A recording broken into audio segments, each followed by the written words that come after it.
ನಾವು ಹೊಲಿಗೆಯನ್ನ ಮಾಡ್ತಾ ಮಾಡ್ತಾ ನಮ್ಮ ಹತ್ರ ಸಾಕಷ್ಟು ಈ ರೀತಿಯಾದ ಬಟ್ಟೆಗಳು ಉಳಿತಾನೆ ಇರುತ್ತೆ.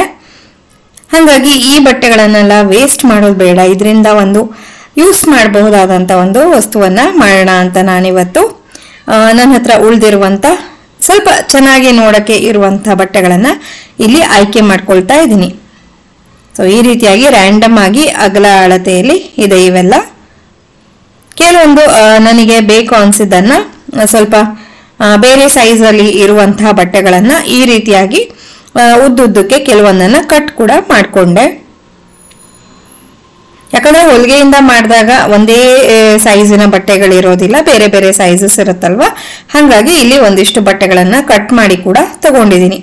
ಅದಾದ್ಮೇಲೆ ಒಂದು ಕುರ್ತಿಯಿಂದ ಈ ರೀತಿಯಾಗಿ ಒಂದು ಬಟ್ಟೆಯನ್ನ ಕಟ್ ಮಾಡಿ ತಗೊಂಡೆ. ಹಾಗೆ ಇದರ ಅಳತೆ ಒಂದು 15 ಇಂಚು ಅಗಲ ಇದೆ, ಹಾಗೆ ಒಂದು 20 ಇಂಚು ಉದ್ದ ಇದೆ. ಇದು ಮೊದಲಿಗೆ ನಾನೇನ್ ಮಾಡ್ತೀನಿ, ಒಂದು ಉದ್ದ ಪಟ್ಟಿಯನ್ನ ಈ ರೀತಿಯಾಗಿ ಸೆಂಟರ್ಗೆ ಇಟ್ಕೊಂಡು ಹೊಲಿತಾ ಇದ್ದೀನಿ.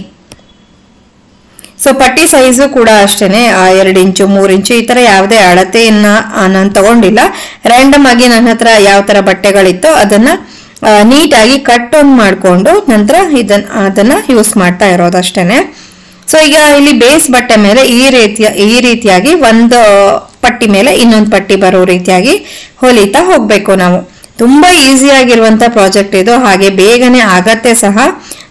ಒಂದ್ ಸ್ವಲ್ಪ ಪೇಷನ್ಸ್ ಇಟ್ಕೊಂಡು ಮಾಡಿದ್ರೆ ಆಯ್ತು. ಮತ್ತೆ ಬಿಗಿನರ್ಸ್ ಆಗಿದ್ರು ಕೂಡ ಇದನ್ನ ಆರಾಮಾಗಿ ಮಾಡಬಹುದು, ಯಾಕಂದ್ರೆ ಒಂದೇ ಸ್ಟ್ರೈಟ್ ಸ್ಟಿಚ್ ಇರೋದು, ಇದಕ್ಕೆ ತುಂಬಾ ಏನು ಕೆಲಸಗಳು ಇರೋದಿಲ್ಲ. ಸೊ ನೋಡಿ ಇಲ್ಲಿ ಕಾಣಿಸ್ತಿದೆಯಲ್ಲ, ಈ ರೀತಿಯಾಗಿ ಮಿಕ್ಸ್ ಅಂಡ್ ಮ್ಯಾಚ್ ಮಾಡಿ ರ್ಯಾಂಡಮ್ ಕಲರ್ಸ್ ಅನ್ನ ಚಾಯ್ಸ್ ಮಾಡಿಬಿಟ್ಟು ಈ ರೀತಿಯಾಗಿ ಹೊಲಿತಾ ಹೋಗ್ಬೇಕು.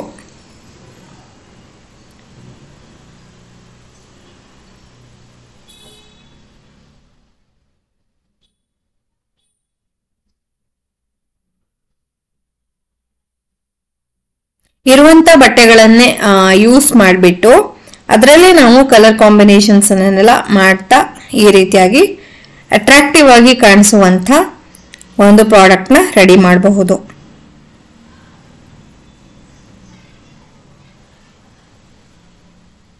ಇದನ್ನ ನೀವು ಡೋರ್ ಮ್ಯಾಟ್ ಆಗಿ ಕೂಡ ಬಳಸಬಹುದು, ಚೇರ್ ಮ್ಯಾಟ್ ಆಗಿ ಕೂಡ ಬಳಸಬಹುದು. ಇಲ್ಲದೆ ಇದ್ರೆ ಏನಾದ್ರೂ ಐಟಮ್ಸ್ ಅನ್ನ ಇಟ್ಟಿದ್ರೆ ಅದನ್ನ ಕವರ್ ಮಾಡೋದಕ್ಕೆ ಕೂಡ ಬಳಸಬಹುದು. ಸೊ ಈ ರೀತಿಯಾಗಿ ನಾನಿಲ್ಲಿ ಕೊನೆವರೆಗೂ ಬಂದು ಒಂದ್ ಸೈಡು ತಲುಪಿದ್ದೀನಿ. ಹಾಗೆ ಮತ್ತೊಂದು ಸೈಡ್ಗೂ ಕೂಡ ಇದೇ ರೀತಿಯಾಗಿ ಮಾಡ್ಕೊಳ್ಬೇಕು. ಸೊ ಮೇನ್ ಆಗಿ ಮಧ್ಯದಲ್ಲಿ ಒಂದು ಉದ್ದ ಪಟ್ಟಿಯನ್ನ ಜಾಯಿನ್ ಮಾಡಿಬಿಟ್ಟು ಅದರ ಆಚೆಗೆ ಈಚೆಗೆ ಈ ರೀತಿಯ ಪಟ್ಟಿಗಳನ್ನ ಇಡ್ತಾ ನಾವು ಸ್ಟಿಚ್ ಮಾಡ್ತಾ ಹೋಗ್ಬೇಕಾಗತ್ತೆ.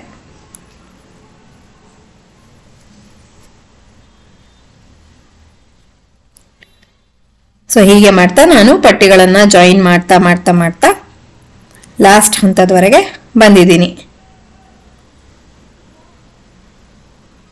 ಈಗ ಇಲ್ಲಿ ಎಕ್ಸ್ಟ್ರಾ ಬಟ್ಟೆಗಳು ಏನಾದ್ರೂ ಕಾಣಿಸ್ತಾ ಇದ್ರೆ ಅದನ್ನೆಲ್ಲ ಈ ರೀತಿಯಾಗಿ ಕಟ್ ಮಾಡಿ ನೀಟ್ ಮಾಡ್ಕೊಳ್ತಾ ಇದ್ದೀನಿ.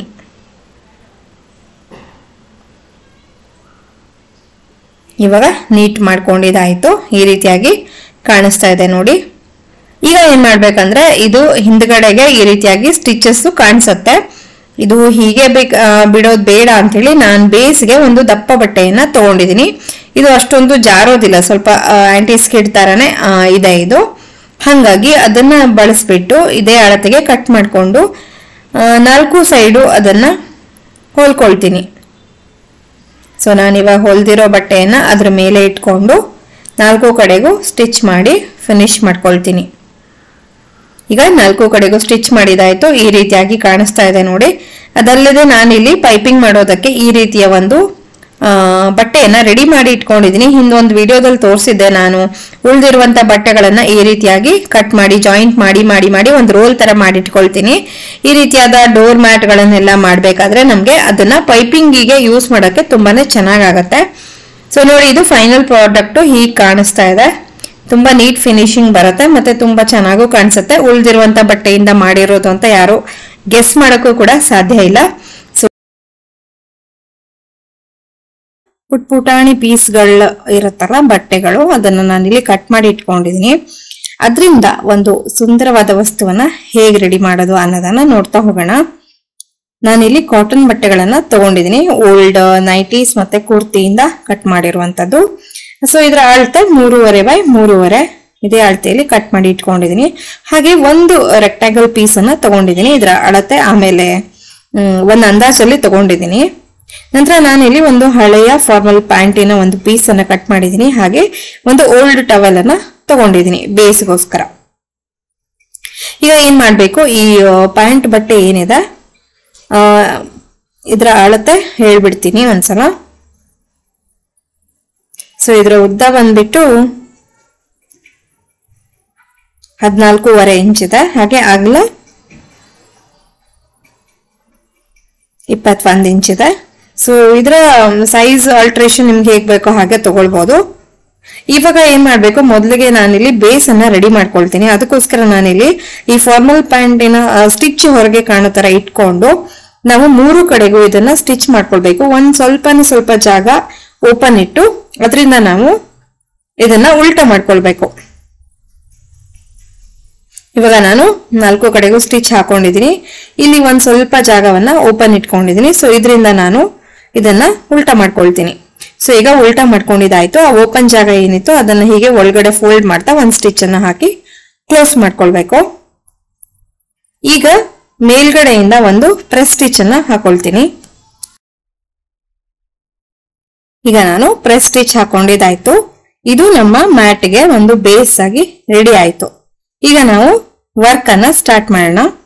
ಸೊ ನಾನಿಲ್ಲಿ ಈ ಬಟ್ಟೆಯನ್ನ ಈ ಪ್ರಕಾರವಾಗಿ ಫೋಲ್ಡ್ ಮಾಡ್ತಾ ಇದ್ದೀನಿ. ಇಲ್ಲಿ ವಿಡಿಯೋದಲ್ಲಿ ನಿಮ್ಗೆ ಕಾಣಿಸುತ್ತಲ್ಲ, ಸೊ ಅದೇ ಪ್ರಕಾರವಾಗಿ ಎಲ್ಲಾ ಪೀಸ್ ಗಳನ್ನು ಫೋಲ್ಡ್ ಮಾಡ್ತಾ ನಾವು ಒಂದಾದ್ಮೇಲೆ ಒಂದು ಸ್ವಲ್ಪ ಓವರ್ಲ್ಯಾಪ್ ಅಂದ್ರೆ ಒಂದ್ರ ಮೇಲೆ ಒಂದು ಸ್ವಲ್ಪ ಬರಬೇಕು. ಆ ರೀತಿಯಾಗಿ ಇಡ್ತಾ ಸ್ಟಿಚ್ ಹಾಕೊಳ್ತಾ ಬರಬೇಕು.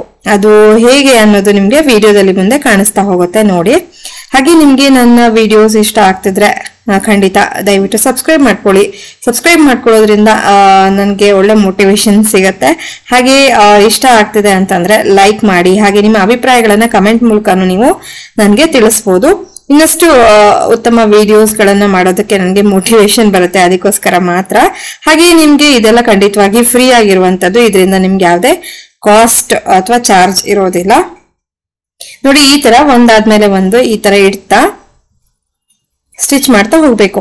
ಇದು ಒಂಥರ ಸ್ಟ್ರೆಸ್ ಫಸ್ಟ್ ಕೆಲಸ ಅಂತ ಹೇಳಿದ್ರು ತಪ್ಪಾಗಲ್ಲ. ಯಾಕಂದ್ರೆ ಇದು ಮಾಡಿ ಮುಗಿಯೋ ತನಕ ನಂಗೆ ತುಂಬಾನೇ ಸಂತೋಷ ಆಯ್ತು. ಕೆಲವೊಂದು ಹಾಗೆ ಒಂಥರ ಇದು ಕ್ಲಾತ್ ಕ್ರಾಫ್ಟ್ ತರ ಒಂಥರ ಕ್ರಾಫ್ಟ್ ವರ್ಕ್ ತರ ಫೀಲ್ ಆಯ್ತು. ಯಾಕಂದ್ರೆ ಅದ ಆ ತರ ನೀಟಾಗಿ ಫೋಲ್ಡ್ ಮಾಡಿ ಇಡ್ತಾ ಹೋಗ್ಬೇಕಲ್ವಾ. ಇದು ಹಾಗೆ ಇದು ಫೈನಲ್ ಪ್ರಾಡಕ್ಟ್ ತುಂಬಾ ಚೆನ್ನಾಗಿ ಕಾಣಿಸುತ್ತೆ. ಅದ್ರಲ್ಲೂ ನೀವು ಕಾಂಟ್ರಾಸ್ಟ್ ಕಲರ್ಸ್ ಕಲರ್ ಕಾಂಬಿನೇಷನ್ ಎಲ್ಲ ಮಾಡೋದಾದ್ರಂತೂ ಸೂಪರ್ ಆಗಿ ಕಾಣಿಸುತ್ತೆ. ಸೊ ನಮ್ಮ ಹತ್ರ ಇರುವ ಬಟ್ಟೆಗಳಿಂದಾನೇ ರೀಸೈಕಲ್ ಮಾಡಿ ಚೆನ್ನಾಗಿರುವಂತ ವಸ್ತುಗಳನ್ನ ಕ್ರಿಯೇಟ್ ಮಾಡೋದು ನಿಜವಾಗ್ಲೂ ಒಂದು ಏನು ತುಂಬಾ ಸ್ಟ್ರೆಸ್ ಬಸ್ಟ್ ಮಾಡುವಂತ ಕೆಲಸ ಅಂತ ಹೇಳ್ತೀನಿ. ಸೊ ನೋಡಿ ಈ ತರ ನಾನು 4 ಕಡೆಗೂ ಸ್ಟಿಚ್ ಮಾಡ್ತಾ ಹೋಗ್ತೀನಿ. ಅದನ್ನ ನೀವು ವಿಡಿಯೋದಲ್ಲಿ ಇವಾಗ ನೋಡ್ತಾ ಹೋಗಿ.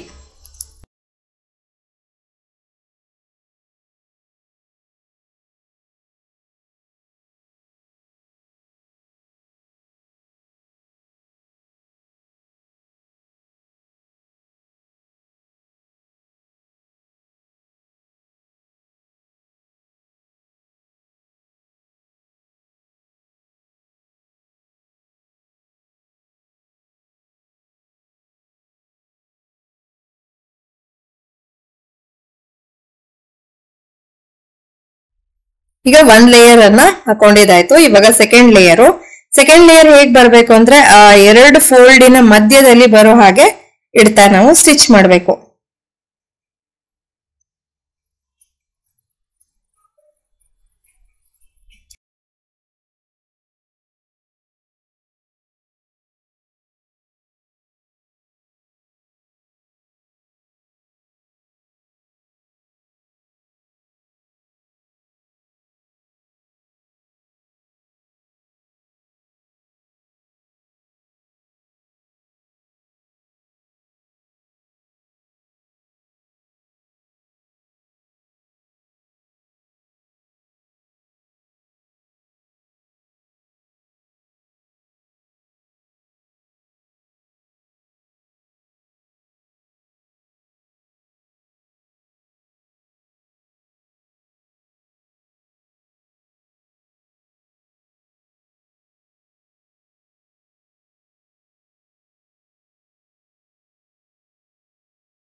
ಹೀಗೆ ಒಂದಾದ್ಮೇಲೆ ಒಂದು ಹೊಸ ಹೊಸ ಲೇಯರ್ಸ್ ಅನ್ನ ಹಾಕ್ತಾ ಹೋಗ್ಬೇಕು. ತುಂಬಾನೇ ಸುಲಭ ಇದು ಹೊಲಿಯೋದು. ನೋಡೋದಕ್ಕೆ ಆ ಫೈನಲ್ ಪ್ರಾಡಕ್ಟ್ ಸ್ವಲ್ಪ ಕಾಂಪ್ಲಿಕೇಟೆಡ್ ಅಂತ ಅನ್ಸಿದ್ರು ಸಹ ಹೊಲಿಯೋದಂತೂ ತುಂಬಾನೇ ಈಸಿ. ಸೊ ನೋಡಿ, ಈಗ ನಾನು ಫೈನಲ್ ರೌಂಡ್ಗೆ ಬಂದು ನಿಂತಿದ್ದೀನಿ. ಕಟ್ಟಿಂಗ್ ಒಂದು ನೀವು ಮಾಡಿಟ್ಕೊಂಡ್ರೆ ಸ್ಟಿಚ್ ಮಾಡೋಕೆ ಹೆಚ್ಚಿಗೆ ಸಮಯ ಹಿಡಿಯೋದೇ ಇಲ್ಲ.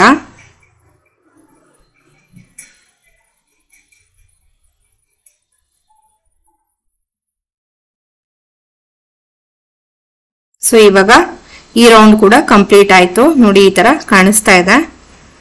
ಈಗ ಮಧ್ಯದಲ್ಲಿ ಏನು ಓಪನ್ ಸ್ಪೇಸ್ ಕಾಣ್ತಿದೆಯಲ್ಲ ಅದನ್ನು ಕವರೇಜ್ ಮಾಡೋದಕ್ಕೋಸ್ಕರ ನಾನು ಈ ಕಾಂಟ್ರಾಸ್ಟ್ ಬಣ್ಣದ ಬಟ್ಟೆಯನ್ನ ತಗೊಂಡಿದ್ದೀನಿ.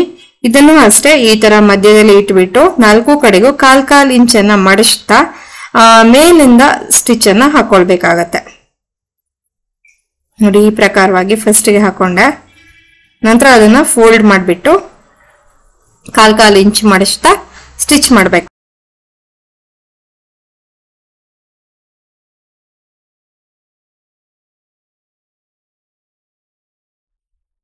ಸೊ ಈಗ ಫೈನಲ್ ಆಗಿ ಈ ತರ ಕಾಣಿಸ್ತಾ ಇದೆ. ಇದಾಗಿತ್ತು ಇವತ್ತಿನ ವಿಡಿಯೋ. ನಿಮ್ಗೆ ಇಷ್ಟ ಆಗುತ್ತೆ ಅಂತ ನಾನು ಭಾವಿಸ್ತೀನಿ. ಇಷ್ಟ ಆಗಿದ್ದಲ್ಲಿ ಪ್ಲೀಸ್ ಒಂದು ಲೈಕ್ ಕೊಡಿ. ಚಾನಲ್ಗೆ ಹೊಸಬರಾಗಿದ್ದರೆ ಸಬ್ಸ್ಕ್ರೈಬ್ ಮಾಡ್ಕೊಳ್ಳಿ. ಹಾಗೆ ಪಕ್ಕದಲ್ಲಿ ಕಾಣುವಂತ ಬೆಲ್ ಐಕನ್ ಅನ್ನು ಕೂಡ ಕ್ಲಿಕ್ ಮಾಡ್ಕೊಳ್ಳಿ. ಬೆಲ್ ಐಕನ್ ಒತ್ತುವಾಗ ಆಲ್ ಅಂತ ಒಂದು ಆಪ್ಷನ್ ಬರುತ್ತೆ. ಅದನ್ನ ಸೆಲೆಕ್ಟ್ ಮಾಡ್ಕೊಂಡ್ರೆ ನನ್ನ ಎಲ್ಲಾ ವಿಡಿಯೋ ನೋಟಿಫಿಕೇಶನ್ ನಿಮ್ಗೆ ನೇರವಾಗಿ ಬರುತ್ತೆ. ಹಾಗಾದ್ರೆ ಮತ್ತೊಂದು ಹೊಸ ವಿಡಿಯೋದೊಂದಿಗೆ ಭೇಟಿ ಆಗ್ತೀನಿ. ಅಲ್ಲಿವರೆಗೂ ಎಲ್ರಿಗೂ ಧನ್ಯವಾದಗಳು. Thank you for watching.